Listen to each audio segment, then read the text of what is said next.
Olá pessoal, estou aqui mais uma vez. Hoje eu vim gravar um vídeo falando sobre o porquê que nós temos que aceitar Jesus como Senhor e Salvador das nossas vidas. E eu quero dar início, lendo um versículo que está lá no livro de Apocalipse, capítulo 3, versículo 20, que diz que Deus ele bate na porta do nosso coração, certo? Lembrando que a versão que eu leio é a nova versão transformadora, que é uma linguagem boa de se entender. Vamos lá, Apocalipse capítulo 3, versículo 20 diz assim: Eis que estou à porta e bato. Se alguém ouvir a minha voz e abrir a porta, entrarei em sua casa e cearei com ele e ele comigo. Então, você que está assistindo esse vídeo, você que ainda não aceitou Jesus como Senhor e Salvador da sua vida, eu quero iniciar dizendo para você que Deus, neste momento, Ele está batendo na porta do teu coração. E Ele está te dizendo, se você ouvir, se você abrir a porta, eu entro e cearei contigo. Amém? Então vamos lá. Por que temos que aceitar Jesus como Senhor e Salvador das nossas vidas? A primeira resposta se encontra lá em Romanos, capítulo 3, versículo 23, que diz assim: Porque todos pecaram e destituídos estão da glória de Deus. Então, Adão e Eva pecou e de lá em diante todos nós já nascemos pecadores. Então, todos nós pecamos e estamos destituídos da glória de Deus. Certo? Um motivo pelo qual nós devemos sim, precisamos sim aceitar Jesus. A segunda resposta é porque quando aceitamos como Senhor e Salvador de nossas vidas, somos salvos. Está lá em Romanos 9, Romanos capítulo 10, do versículo 9 ao 11, que diz assim. Romanos 10, do 9 ao 11. O 9 diz assim: Se com tua boca confessares que Jesus é Senhor e creres em teu coração que Deus o ressuscitou entre os mortos, serás salvo.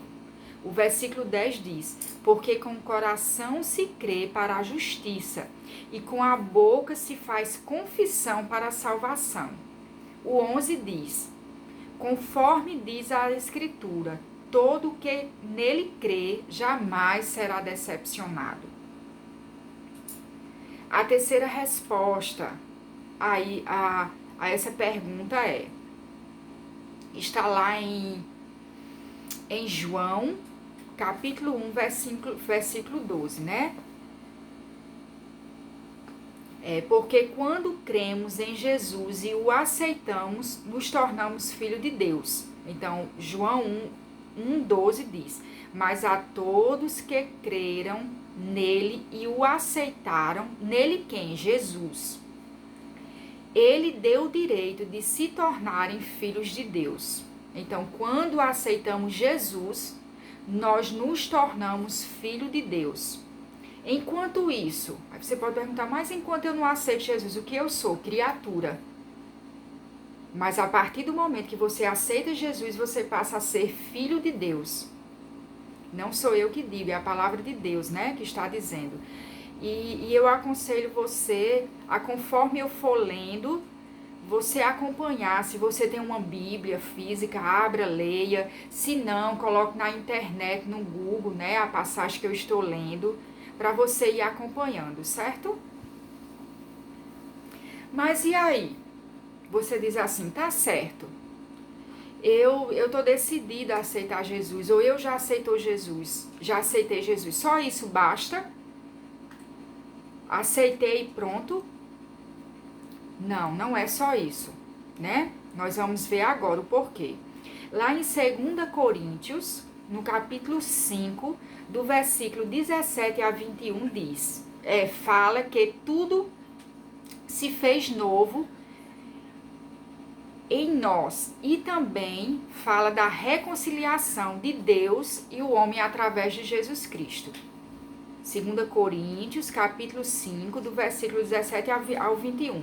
O 17 diz assim: Logo, todo aquele que está em Cristo se tornou nova criação. A velha vida acabou e uma nova vida teve início. O que isso significa? Significa dizer que a partir do momento que você aceita Jesus, toda a sua vida, antes daquilo para trás, se foi. Eis que você tem que começar outra vida em Cristo Jesus. Mudar seus costumes. Se você tem alguns costumes, alguns hábitos que não estava de acordo com a palavra de Deus, a partir do momento que você aceita Jesus, você começa a se comportar de forma diferente. Aí você pode perguntar, mas tem coisas que eu não consigo deixar, por isso que eu ainda não aceitei. Mas Jesus, ele te chama como você está, vinde a mim, da forma que você está. E você busca, se tem coisas que você acha difícil aos teus olhos para deixar de lado, você busca ajuda nele, porque ele está pronto para te ajudar.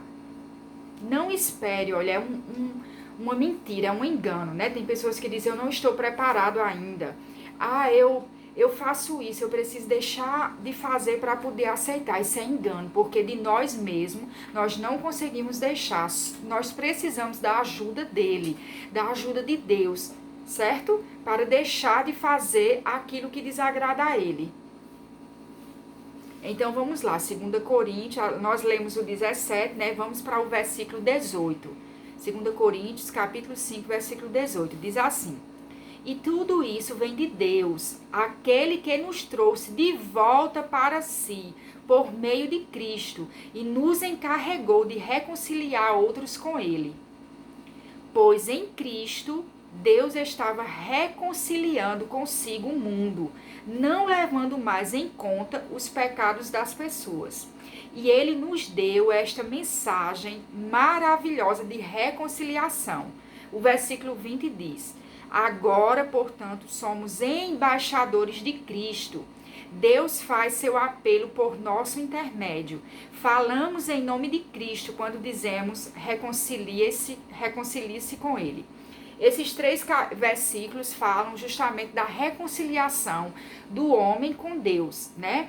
Deus, ele nos reconcilia através de Jesus Cristo, da morte dele. Através de Adão e Eva, nós fomos destituídos, nós fomos separados de Deus. Mas a partir do momento que nós aceitamos Jesus, nós estamos nos reconciliando a Deus novamente, né?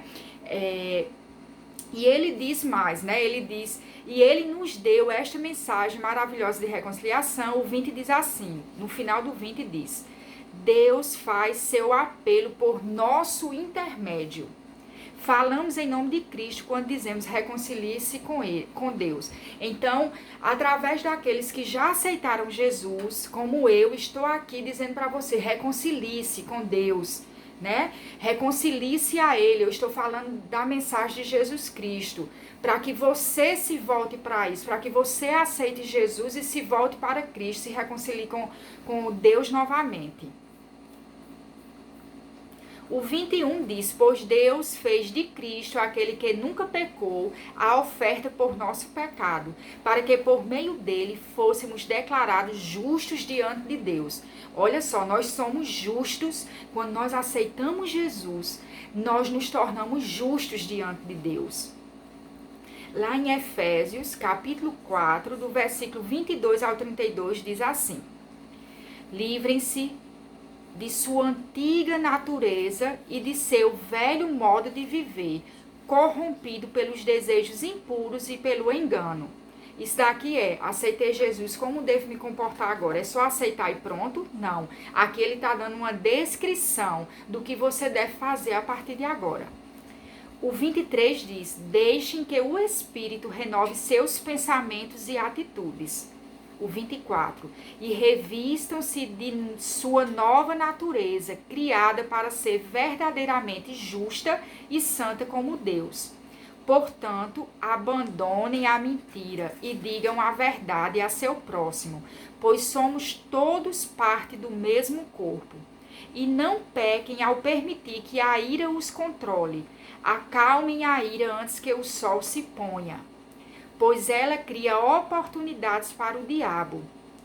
Quem é ladrão, pare de roubar. Em vez disso, use as mãos para trabalhar com empenho e honestidade e assim ajudar generosamente os necessitados. Evitem o linguajar sujo e insultante. Que todas as suas palavras sejam boas e úteis, a fim de dar ânimo àqueles que as ouvirem. O 30. Não entristeçam o Espírito Santo de Deus, o selo que ele colocou sobre vocês para o dia em que nos resgatará como sua propriedade. O 31.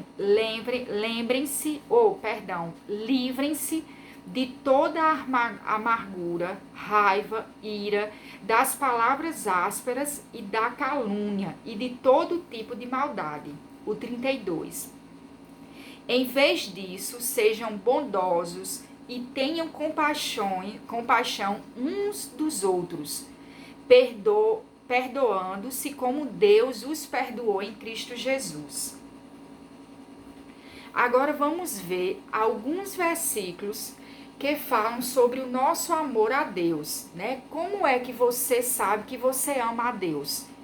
Eu trouxe aqui algumas passagens, né, bíblicas, que elas relatam que nós, quando amamos a Deus, nós o obedecemos.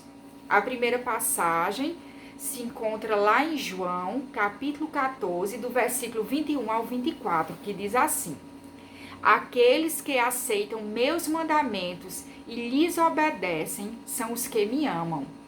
E porque me amam, serão amados por meu Pai. E eu também os amarei e me revelarei a cada um deles. Judas, não o Iscariotes, certo? Judas, não o Iscariotes, disse: Por que o Senhor vai se revelar somente a nós e não ao mundo em geral? Aí Jesus responde: Quem me ama faz o que eu ordeno. Meu Pai o amará e nós viveremos para morar nele. O 24 diz: Quem não me ama não me obedece. E lembrem-se, estas palavras não são minhas, ela vem do Pai que me enviou. Lá em 1 João, capítulo 5, versículo 3 diz: Amar a Deus significa obedecer aos seus mandamentos. E seus mandamentos não são difíceis de obedecer. Em 2 João, capítulo 1, versículo 6 diz: O amor consiste em trazer o que Deus nos ordenou, vou ler novamente. 2 João, capítulo 1, versículo 6 diz: O amor consiste em fazer o que Deus nos ordenou, e ele ordenou que amemos uns aos outros, como vocês ouviram desde o princípio. Então, era essa mensagem que eu queria trazer para vocês, certo? Claro que não é só isso que a Bíblia fala, ela é bem ampla em relação a isso. Eu apenas me contive a alguns versículos para que você entendesse, né, o motivo por que você tinha que aceitar Jesus, né? Porque desde Adão e Eva, nós já nascemos pecadores por conta da atitude deles, né? Então fomos destituídos da glória de Deus e carecemos aceitar Jesus como Senhor e Salvador da sua vida, né? Após aceitar, o que eu devo fazer? Também nós vemos algumas instruções. Você pode pegar esses versículos, essas passagens que foi dito e ficar meditando, ficar lendo, né? Que eu tenho certeza que o Espírito Santo, ele vai fazer o papel dele de te convencer, certo? E eu quero fazer dois apelos, né, agora. Eu quero, primeiro, você que já aceitou Jesus como Senhor e Salvador da tua vida, eu quero te convidar a andar em obediência à palavra de Deus. Você que tem se esfriado, que você volte para a palavra de Deus, volte a orar ao Senhor, volte a busque força nele, né? E para você que ainda não aceitou Jesus, eu venho te convidar a aceitá-lo nesta hora. Você que tem sentido o desejo no coração de entregar a tua vida a Jesus, que nessa hora você entregue, que nessa hora você diga para ele que você está aceitando ele como Senhor e Salvador da sua vida. Amém? Eu espero que, mais uma vez eu digo, que o Espírito Santo, ele faça o papel dele, né? Ele convença você de toda essa verdade. Que Deus, ele te convide nesta hora a se reconciliar com ele. certo? Que Deus abençoe vocês, em nome de Jesus.